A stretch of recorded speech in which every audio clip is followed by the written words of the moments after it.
Hey, friends. Welcome back to the Pouring Over Books podcast. My name is LaShawn, and I am your host. And friends, it is 1 week to my birthday. I am not going to put all my business out here in these internet streets, but if you have followed me for any length of time, you know that this is a milestone birthday.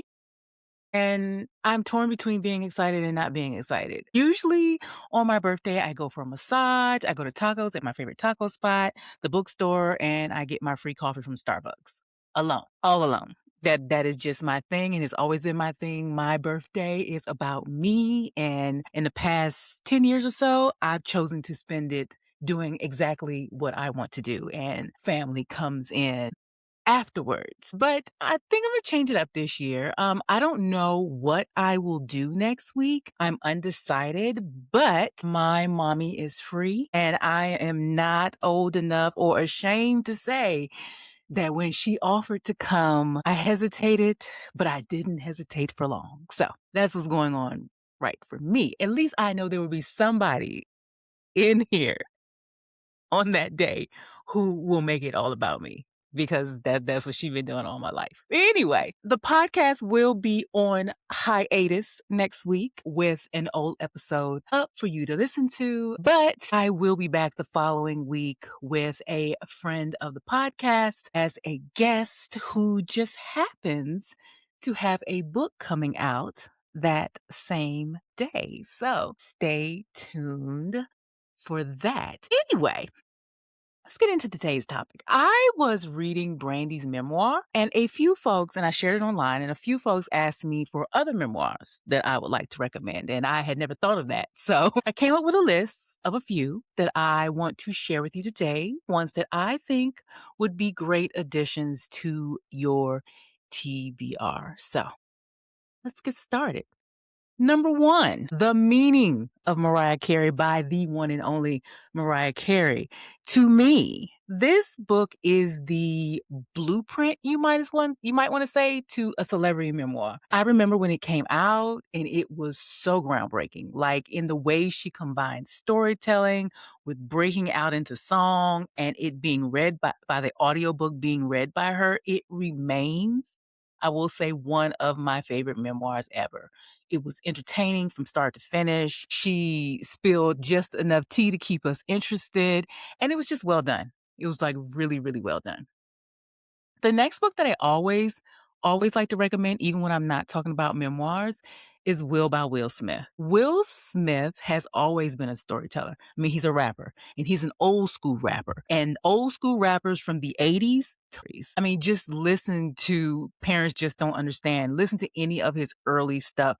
It was complete storytelling. And when he released this one, once again, rapping, acting out parts, the cadence, his voice. It was again the way celebrity memoirs really should. I was never, ever, ever bored when I was reading this. And no matter how you feel about the slap heard around the world, this book cannot be denied as one of the best memoirs out there. I have the physical copy and I have the audiobook for this one. And I will tell you that while it's good in either format, because like the physical copy has all the photos in it. It has, you can just see things, you can dog ear it, whatever you want to. I will say that while that format is great, the audiobook is where you want to start, or maybe do a tandem read like I love to do. The next book is Educated by Tara Westover. Educated came out in 2018. It's a memoir about the author's journey from a survivalist Mormon family in rural Idaho, where she was denied formal education, to how she came to earn a PhD from Cambridge University. The book chronicles her struggles to break from her family's isolationist beliefs, her first experience in a classroom at the age of 17, and the transformative power of education in shaping her identity and worldview while exploring, I'll say, universal themes of family loyalty, self-discovery, and the cost of that growth. I am always interested in the memoirs of regular people that share a side of America in particular that we are not always privy to. Like some of these, like this one, like I had before this one, I didn't know a lot about Mormon lifestyle. I didn't know about survivalist lifestyle. I didn't know a lot about people who lived in middle America and basically thought government was bad. I had heard of it. It was on the fringe, but I did not have a story in my head to go with it. This book, I'll say, was groundbreaking when it came out, simply for sharing about this sect of Mormon life in Middle America. I literally had no idea lives and families like this even existed in 2018. I mean, of course, now we know more. The internet, TikTok, Hulu, and all of them have really, more. What was that? The Secret Lives of the reality show with the Mormon wives. All of this has really let a lot of this come out. But before then, we just did not know.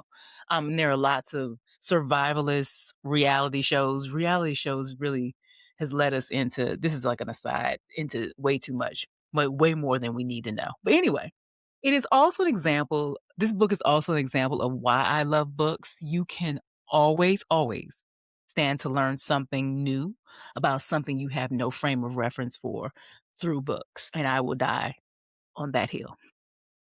The next book on my list, of course, is Becoming by the one and only Michelle Obama. If you haven't read the memoir from our forever First Lady, Michelle Obama, then I don't know what to tell you. I read this one, highlighted it, dog-eared the pages. Her story is Black girl magic in between a hardcover book. It is rare as a Black woman of a certain age, I'm talking about myself, to see someone like yourself reflected back at you in the pages of a book. It it's like Big Sis gave us the blueprint and her story, and it was really so informative, so relatable, and it was a good time. I also recommend this one often. The next book I want to talk about is Born a Crime by Trevor Noah. I've talked about this book before. It was the first book I ever listened to on audio on Audible, and I will recommend it forever and ever and ever. Amen. It is the story of Trevor Noah, who as a mixed race child was literally a crime when he was born in South Africa, and it is so beautifully told, especially on audio because it is great. But again, it is also a lesson in how life is for someone not born in privilege, someone born in a world that thought they were less than, and how they overcame that, how they thrived despite of.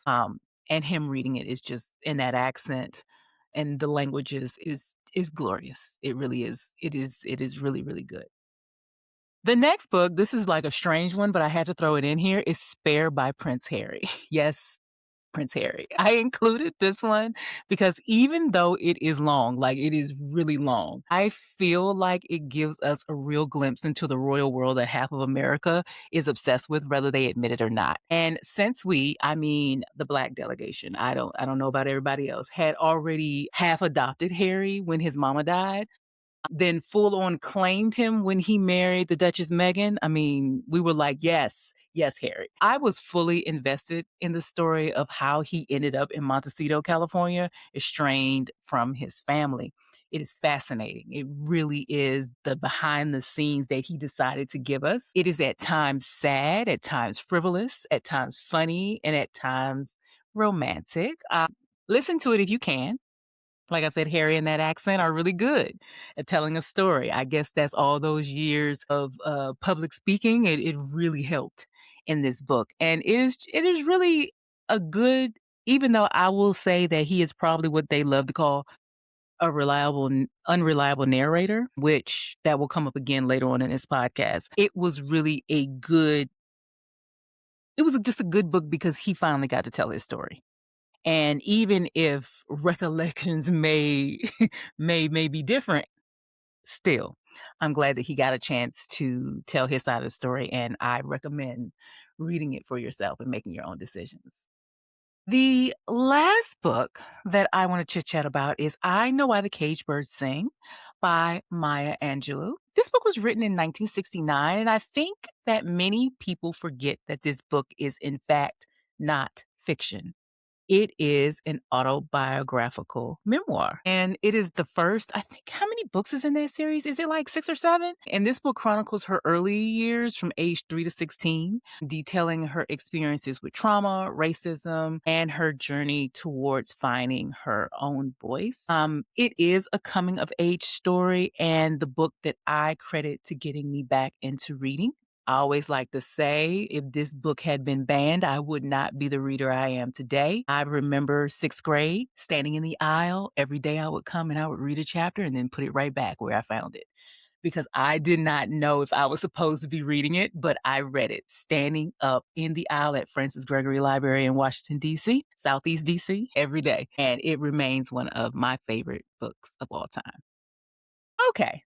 Let's continue this, but talking about what I just finished reading and what is currently on my TBR. I just finished reading Phases by Brandy. This is her memoir that came out last week. I decided to listen to it. I listened to it on Spotify because when the author reads their memoir, I really do like to listen. I feel like it's more authentic coming from their own voice. Anyway, I don't know if I had any expectations from this book other than seeing what tea she was going to spill. This book, if you don't know who Brandy is, I'm like, where have you been in life? But Brandy, I Want to Be Down Brandy, Moesha Brandy, Cinderella Brandy, 90s pop star, R&B star. Yeah, Brandy. It's Brandy. It's Brandy. Okay? So if you don't know, stop, go Google, come back. If you don't know, my God, where have we gone wrong? Anyway, I don't know if I had any expectations from this book other than seeing what tea she was going to spill. It was a nosy thing. I was a Brandy fan, but not a Brandy super fan. I Want to Be Down. Her first album came out. I was a freshman in college when it came out because I remember she came out, Monica came out, Aaliyah came out, everybody came out in the same year, and it was like that era. I didn't know if we would get past the artist, actor, and singer Brandy and get to know the one underneath it all. Her image has been protected by her and her mama for so long. I was skeptical, you might say, that we would get anything other than a surface level book. I was really concerned about that. And I was kind of wrong. Okay. I mean, let me explain. Okay. So the start of the book did not sound authentic to me. It was full of flowery writing and it sounded a little stilted, a little scripted, like she was still hiding behind the words. But as we settled into the chapters about her childhood, about being bullied, about Wanye from Boys to Men, into the Moesha years, her relationships, the birth of her daughter, and the controversy surrounding that, and the years since. She even talked about, when she had that car accident.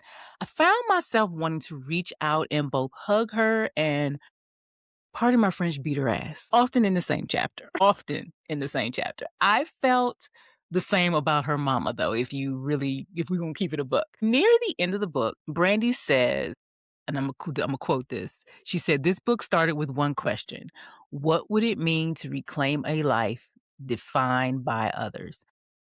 I think she managed to answer her own question by the end of this book. She told her story her way and in her own time because the book actually did what I think it tried to set out to do. It humanized Brandy and it gave us the Brandy behind the brand. And she finally, whether you agree with what she went through, whether you believe it, she finally gave her side of her life in a way that no interview, no IG post, and no story has ever been able to before. I still say she is what they call an unreliable narrator when it comes to her own story. But in the end, I mean, aren't we all? Don't we all want to present our best selves to the world? I mean, so I get it. I enjoyed this one to the very end. I was riveted by the time we got to maybe the 3rd chapter. I had gotten over and it started to sound more natural to me. Like she loosened up, like she let go a little bit, like she became more authentic and more relatable as the story went on. And so, as you know, I hate giving memoirs a true rating. because I feel like you really can't rate someone's story. But for the internets and the book people, I'm going to give this a 4 for readability and tell you that if you are a Brandy fan or even if you are a Brandy hater, go ahead and pick this up. I recommend it. If you are not, it is just a good story. And it's a good look at culture in the 90s, I'll say, and even the early 2000s, but especially 94, 95, 96, 90, all them late 90s is perfect like snapshot of 90s culture. So go ahead and pick that one up if you are interested. All right, let's get to what I am currently reading. Currently, my physical book is Our Vicious Oaths by Henny Davenport. Kadisha is a warrior princess who'd rather lead her elite winged serpent flyers than deal with Fae politics, but she has no say in the matter. Betrothed since birth to the powerful Hyperion High King, she sneaks away for one last night of freedom with a dangerous stranger who turns out to be Malachi, the vengeful king of a decimated court, using her to get to the High King. When Malachi attacks on her wedding day, her father is killed and she's taken captive, but captivity quickly becomes something more complicated. The two strike a deal. She will help him lure and destroy the High King, and he spares her people. Now a reluctant queen, Kadisha finds herself navigating the very politics she despised while fighting an attraction to the man she should hate.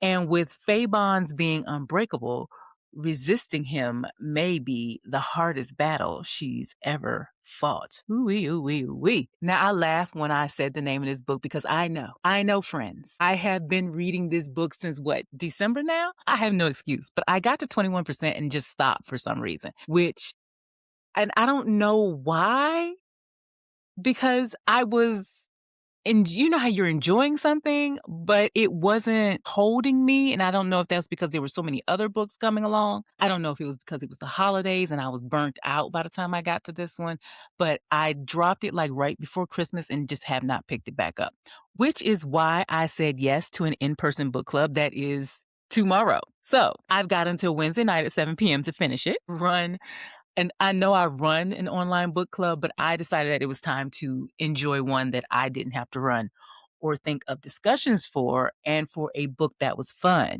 because Toni Morrison, bless her heart, is not always fun. So the book club is at a local romance store, All of the Tropes, here in Atlanta. They have several book clubs, but I am in the BIPOC book club. And just a side note, I hate the word BIPOC. I'm just going to say that. I know it's meant to be inclusive, friends, but I don't like it.